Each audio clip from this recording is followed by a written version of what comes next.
Hello everybody, Treasure Town here, and today I'm going to be presenting on the top 10 most valuable Jefferson Nickel errors and varieties to look for in your pocket change that can be worth a lot of money. This was requested by Augie Contreras, and if you have any requests, please let me know in the comments. Coming in at number 10 are the Full Steps Older Nickels.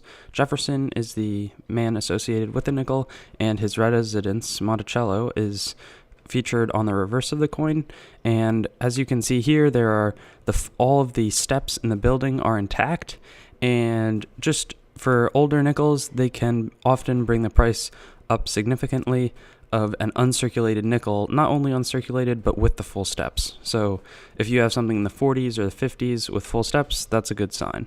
Number 9 is the 1950D key date coin of the series. Now, it's not a super rare key date, and there are reports of finding this one in your change, and the value is between about $8, but it can go up to $100 for pretty nice specimens.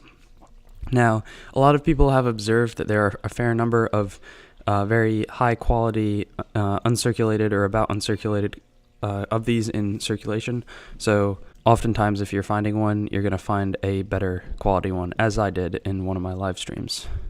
Number 8 is the 1954 S over D overdate, and this one again is not super valuable in regular circulated condition, bringing about $10 to $20, but if you get it in the better grades, it can easily bring $100 to $200, so definitely want to look out for it. The mint mark is on the reverse to the right of Monticello, and as you can see here, the S has been punched over the D, and also here, often you can see the protrusion below the bottom of the S as the easiest way to recognize one of these overdates. Number 7 is another overdate. This time it's 1955 D over S overdate. And it's a year later, and the overdate is reversed. You can often see it more at the top and at the bottom side in this one. And then there's the top and the top again, kind of coming along there.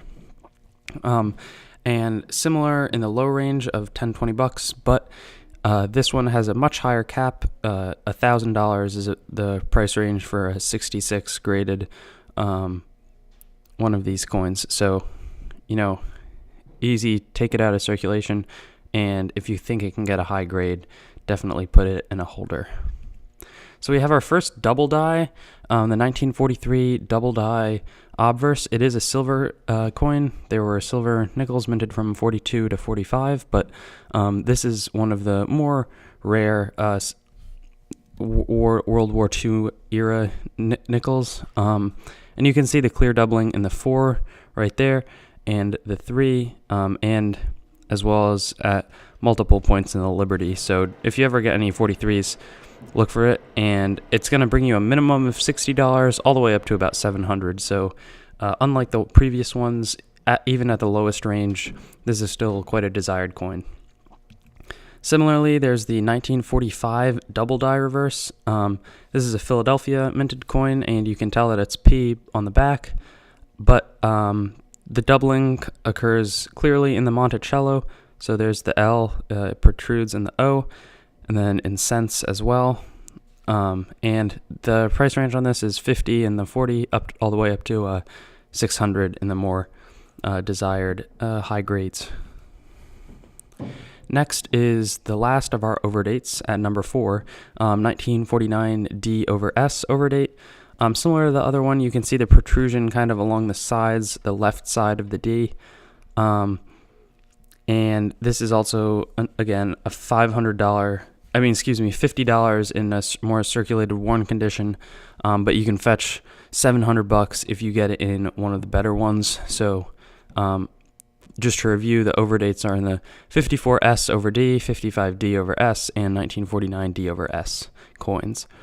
The values start increasing now, so the next at number 3 is the 1939P double die in Monticello, as well as there's double die in the cents, but it's a 1939 coin, so the second year that these were made, there was doubling in some of the specimens, and at the lowest, it's a $120 coin, but the value range is huge once you get into the better conditions. $1,700 is what you can find a high 60s uncirculated grade coin bringing. But to illustrate the value of the full steps older nickels that I mentioned as number 10 in the beginning of the video, if you can find a full steps 66 double die Monticello, collectors are paying upwards of $15,000 and even $20,000. So it's a huge variety to find if you can get those full steps designation. At number 2, we have our 1943 over 42p overdate. So this is a little bit different. It's not like an overdate in the mint marks, which we've previously discussed. This one is an overdate in the actual 43 in the actual year. So the way that you tell is there's this little strand of metal left behind by the 2. So here it is in the first one, and in the last one, you see the in a magnified version again that little protrusion of the 2 as well as some below the 3. So that one's cool.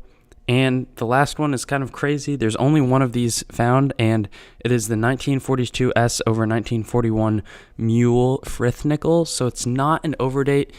It's basically there was a 1941S backing of the 1942 nickel. A mule is when two different coins, I believe, are kind of brought together. So the way 42S's should look like is the mint mark is here with the S up top, but on this one the reverse is used from the 41, and then after the war nickels in 45 you can see that there is an S on the side here, but the front was 1942. So it's just an impossible coin to have, really. And one of these was recognized and quickly was verified as genuine.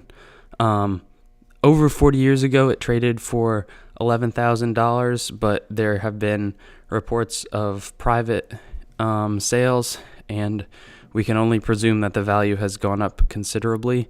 So that wraps up our presentation for today. And if you enjoyed, please leave a like, subscribe, comment your thoughts if there's any other things that you'd like me to do. I'm thinking of doing a pennies one next, and best of luck in finding these in your change. If you do find one, any one of these, please let me know.